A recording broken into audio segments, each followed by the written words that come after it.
إنها 5 صباحا، ويتحرك الفريق كله دفعة واحدة إلى موقع الاختبار. إنه تمرين إحماء يحث على التركيز والانضباط لتحضير الكلاب ليوم حافل بالتحديات.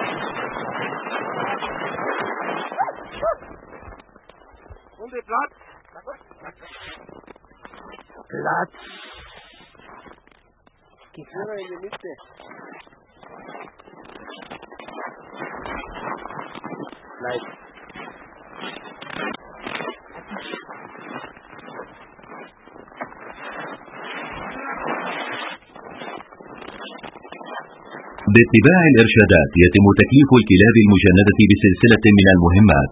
إنه عمل محبط، ولكن عليهم أن يتعلموا ألا يتشتت انتباههم في أثناء العمل أي شيء يدور حولهم، وأن يعملوا ضمن فريق ويتناغموا مع الكلاب الأخرى. التزلج المتعرج هو المثال النموذجي للسيطرة والحفاظ على خط السير وتخطي الكلاب الأخرى. في مواقف الأزمات من الحيوي أن تحافظ الكلاب المدربة على تركيزها على المهمة التي بين يديها. اليوم سيكون الدرس مختلفا قليلا. للمشاركة في عملية إنقاذ يجب أن تشعر الكلاب بالراحة في المروحية.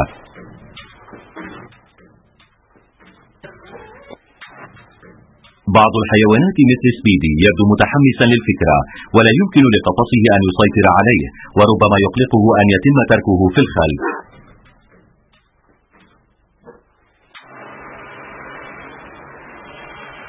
في المقابل لا يبدو آركو أنه يتطلع إلى المهمة ويحاول أن يهز ملجأه. لقد ركب في طائرة من قبل، ولكن من الواضح أن المروحية تخيفه.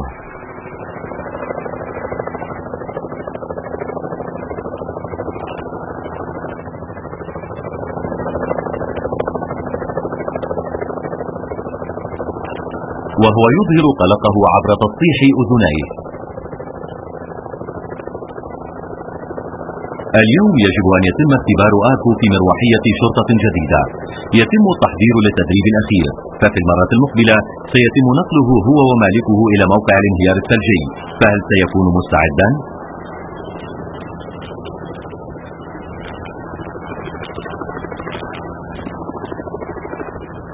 إنه إجراء خطر. على ربان المروحية أن يبقى مرتفعا 60 مترا فوق سطح الأرض، فإذا انخفض أكثر فسيعرض نفسه لمخاطر الاصطدام بأحد الأشجار. سيكون على آركو أن يتدلى في الهواء. اليوم الطقس جيد، ولكن في الظروف في الأقصى فإن أي خطأ سيكون له آثار واضحة. لا يمكن للمروحية أن تنتظر، وعلى آركو أن يجلس بثبات ليتم نقله. ليس من المفاجأة أن يهز الشعور غير الطبيعي بالتأرجح في الهواء ثقة الكلب، ومن الواضح أن آركو مرتاح لأنه وصل إلى المروحية.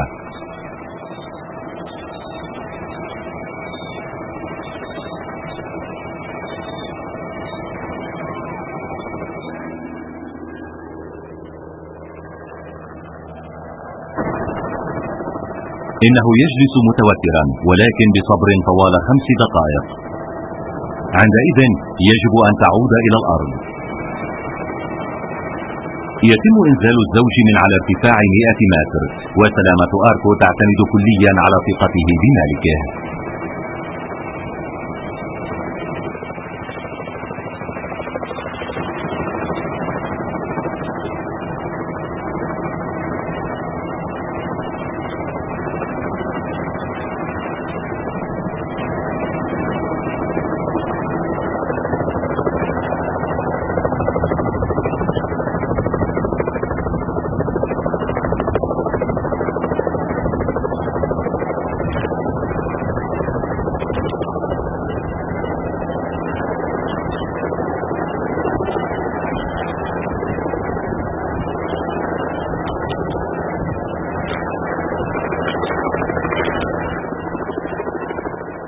بالعودة إلى الأرض الصلبة يقف مهزوزا، ربما بينما تغادر المروحية المفعمة بالضجيج.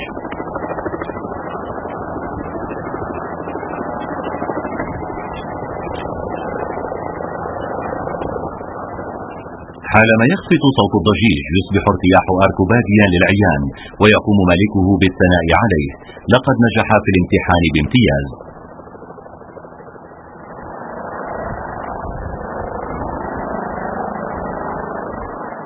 الطيران قد يكون تجربة صعبة بسبب ضجيج المروحية والشعور بمغادرة الأرض الصلبة، ولكن بواسطة التمارين بات معتادا هذا الشعور، ونأمل أن يظل هادئا عندما تطرأ عملية إنقاذ حقيقية. وهو يسارع ليتخذ ملجأ في أثناء إقلاع المروحية. قدرته على تحمل الضغط تبشر بالخير بالنسبة إلى مستقبله في خدمات الإنقاذ.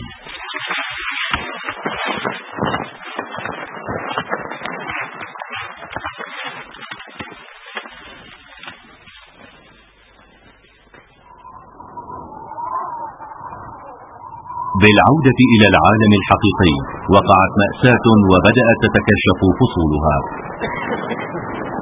في جبال الألب النمساوية فقد 2 من المتزلجين، وكان المنقذون يفتشون طوال الليل ولكن من دون فائدة.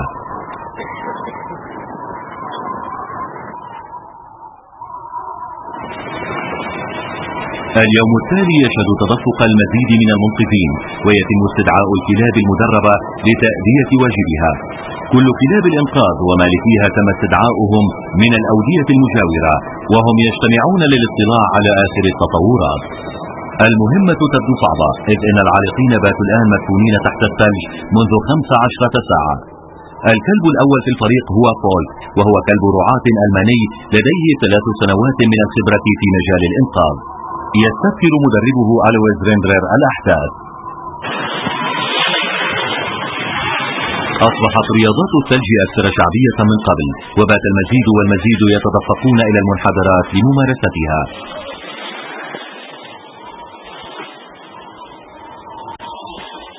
في الأيام المشمسة الرائعة، ومع تهيئة الثلج الحديث والاستعداد للبدء بالرياضة، من السهل النسيان أن هذه الهواية المثيرة يمكن أن تنتهي بوفاة أحد المتزلجين. بينما يتم تجهيز الثلج على الجانب الآخر من الوادي في انتظار السياح الذين سيمارسون الرياضة عليه، يستأنف البحث عن العالقين في الناحية المقابلة. كنا نعرف أنهما لابد من أن يكونا في مكان ما من المنطقة، ولكن لم تكن توجد أي إشارة إليهما. ومع وصولنا إلى هذه المرحلة كنا واثقين بأنهما قد قضيا، ولكن كان علينا أن نستمر في البحث. كان علينا إخراجهما مهما كانت حالتهما. يمضي المنقذون في عملهم في أعلى الوادي يفحصون الثلج، ولكن تقدمهم بطيء جدا، والوقت هو سلعة لا يملكونها. المتزلجان باتا مفقودين الآن منذ 20 ساعة. بينما كنا نعمل بجهد، أذكر كيف كان الفريق محبطا. لم نكن نملك أي أمل بكل بساطة، ولم نكن نتوقع أن نجد أي منهما على قيد الحياة. لساعات طويلة كانوا يفحصون الثلج، ولكن من دون فائدة، وبدأ الفريق يشعر بالتعب.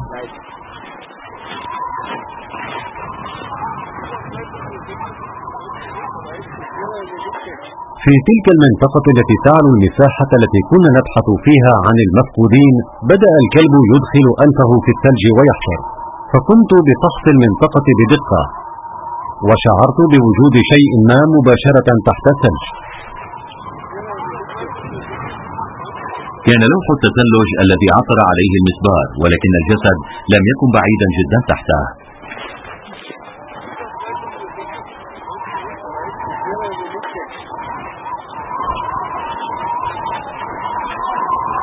كانت نهاية تراجيدية وضربة قاسمة للفريق بينما كانوا يسحبون الجسد المتجمد من الثلج. استقر المتزلج على ظهره، مما سمح للثلج بأن يتكوم فوقه. وتشير الإصابات في ساقيه إلى أن الانهيار جره معه تحت ثقله غير المعقول. أحد الجسدين لا يزال مفقودا، وتستمر عمليات البحث. يتقدم ألويز وفولك عملية البحث، إذ يتم السماح للكلب بفحص الأرض قبل الجميع، وقبل أن يدوس عليها أحد ويخرب الروائح المنبعثة منها.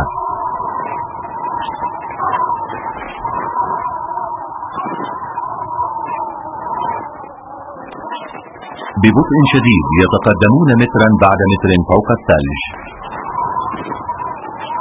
في هذه الأثناء تجاوب الكلب فجأة كما فعل من قبل، وبدأ بالحفر في الثلج وأخذ بالنباح بصوت مرتفع. ومرة أخرى فحصت المكان، وبسرعة حددت مكان الضحية الثانية. يستمر الحفر وعليهم أن يكونوا حذرين، إذ إن الموقع الثاني أكثر مرتفعا، بينما لا يزال جزء من طريق العمل والجثة الثانية في الأسفل.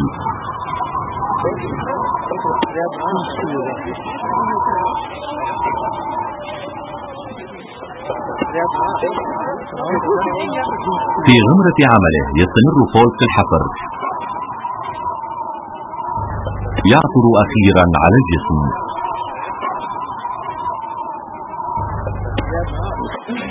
وجدت شيئا أزرق، وضعت يدي في الداخل، وسرعان ما شعرت بجسده يتحرك.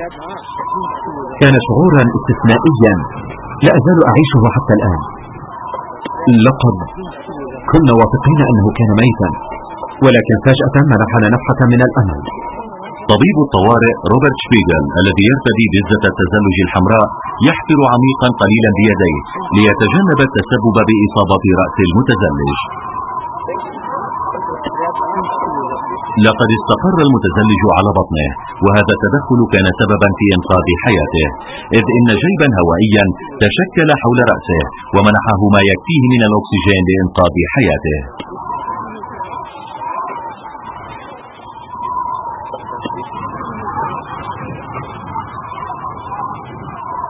بوجود مخزون من الهواء بات الصقيع هو ما يشكل الخطر الأكبر على حياته.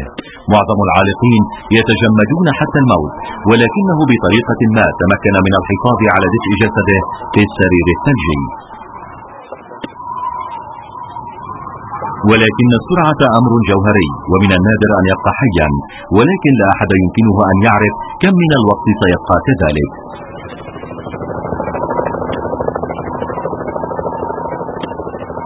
تتدخل المروحية لنقل الفتى بسرعة إلى المشفى من أجل علاج الطوارئ. تبقى عقبة أساسية، فالفتى لا يزال مقيدا إلى لوح التزلج الذي يحمل فوقه كمية كبيرة من الثلج تزن 8 أطنان. عملية الإنقاذ يجب أن تستمر بحذر لتجنب انهيار آخر.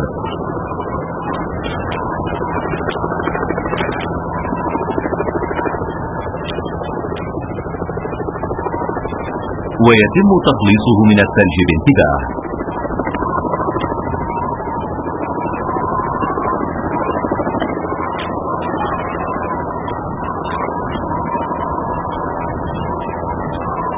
فتح عينيه وتثاءب، ولكنه لم يتمكن من الاتيان بأي حركة.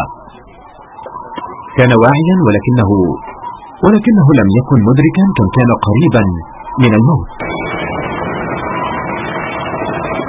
في أعالي الجبال لا يمكن للطبيب أن يفعل الكثير، ولكن يقوم بالفحص الأول ويطمئن إلى حال الفتى.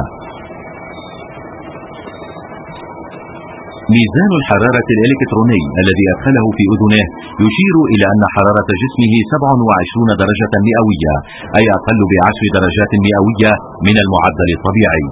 إنه يقترب من الموت بشكل خطر جدا. حتى الآن هو معرض لعناصر الطبيعة المتجمدة، يمكن لحرارة جسمه أن تهبط فجأة، لهذا يتم لفه ببطانيات عازلة. ولكن أيضا بالنسبة إلى الطريق كله، إذ إن الثلج الحديث قد بدأ يتساقط، ويمكن أن يتسبب في انهيار ثلجي جديد في أي لحظة. وفي هذا الغور المسطح يمكن للانهيار أن يلتهم طريق الإنقاذ كله.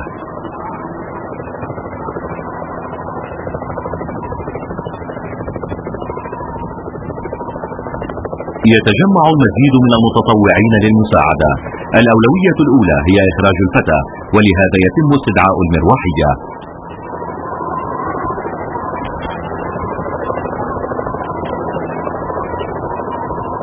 الآن يتولى فريق المروحية عملية الإنقاذ.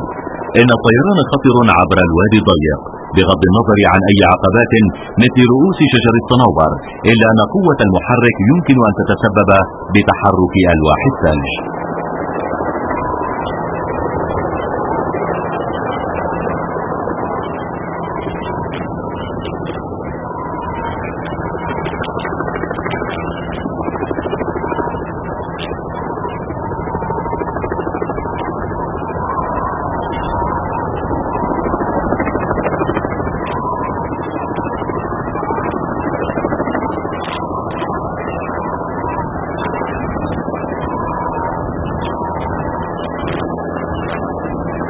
يتم رفع الطبيب وأحد المسعفين مع الفتى ليتأكدوا من سلامته. الآن يمكن للفريق أن يرجع، لقد انتهت المهمة. لوح من الثلج بطول 11 مترا وعرض 8 انزلق ودفن تحته صديقين.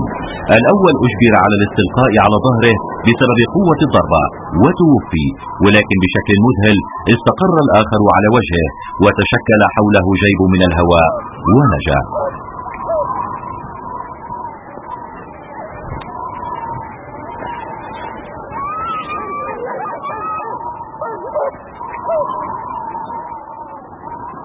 كلاب الإنقاذ مثل آركو وناش وآري كلاب مدربة على القيام بعمليات الإنقاذ في الانهيارات الثلجية، ويبدو أنها تقتات بالمغامرة. إن حياتها على المنحدرات ليست من دون مخاطر، وفي بعض الأحيان تتعرض للكثير من المخاطر.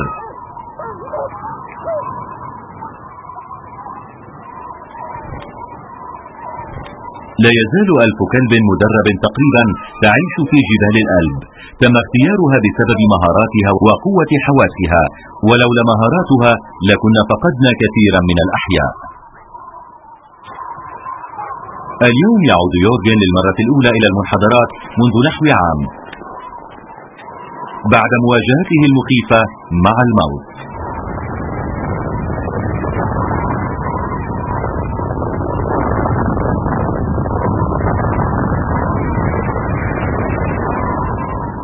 بعد 20 ساعة تحت الثلج كانت الآمال بنجاته قد انطفأت، ولكن أفراد فريق الإنقاذ من البشر والكلاب المدربة على حد سواء لم يتأخروا عن البحث، وكانوا سببا في إنقاذ حياته.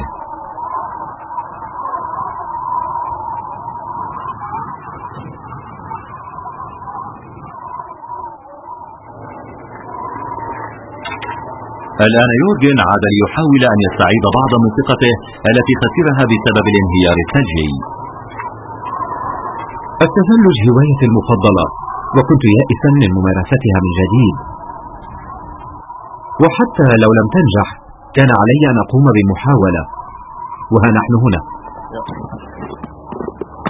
سيكون عليه أن يأخذ الأمور ببطء ويعيد بناء مهاراته بالتدريج، على أمل أن يكون هذه المرة أكثر وعيا لمخاطر عدم التقيد بالمنحدرات المحددة.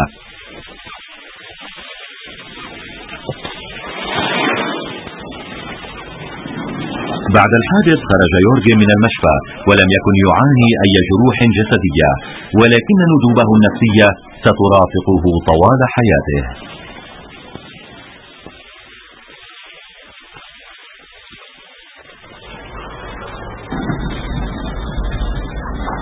كما كان العالقون الآخرون استغرق الأمر منه عاما ليكون قادرا على التكلم عن الحادث المخيف، ولكنه تدريجيا بدأ يتصالح مع الماضي. لفترة من الوقت كنت قادرا على نسيان الأمر، ولكن في الشهرين الماضيين بدأت أعاني كوابيس ليلية فظيعة. لذلك زرت طبيبا نفسيا لأحاول أن أتعامل مع الأمر. الآن لمساعدته على التصالح مع ذكرياته سنحت ليورغن فرصة لقاء منقذيه وجها لوجه، الكلب كاي ومدربه روبرت. هذه هي المرة الأولى التي يلتقون فيها منذ عملية الإنقاذ في العام الماضي. مرحبا، كيف حالك؟ أنا بخير. من الطبيعي أن ينال الكلب الحظ الأوفر من الثناء. أشعر باحترام وتقدير كبيرين لأعضاء فريق الإنقاذ كله، إذ أخرجوني من هذا الثلج المتجمد في تلك الليلة. شكرا لكم، شكرا.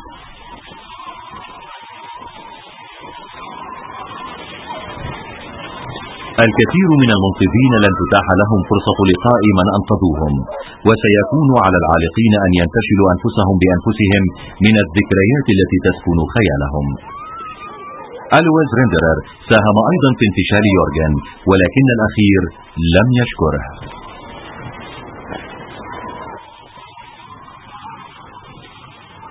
أستطيع أن أفهم عدم رغبته في التحدث إلي.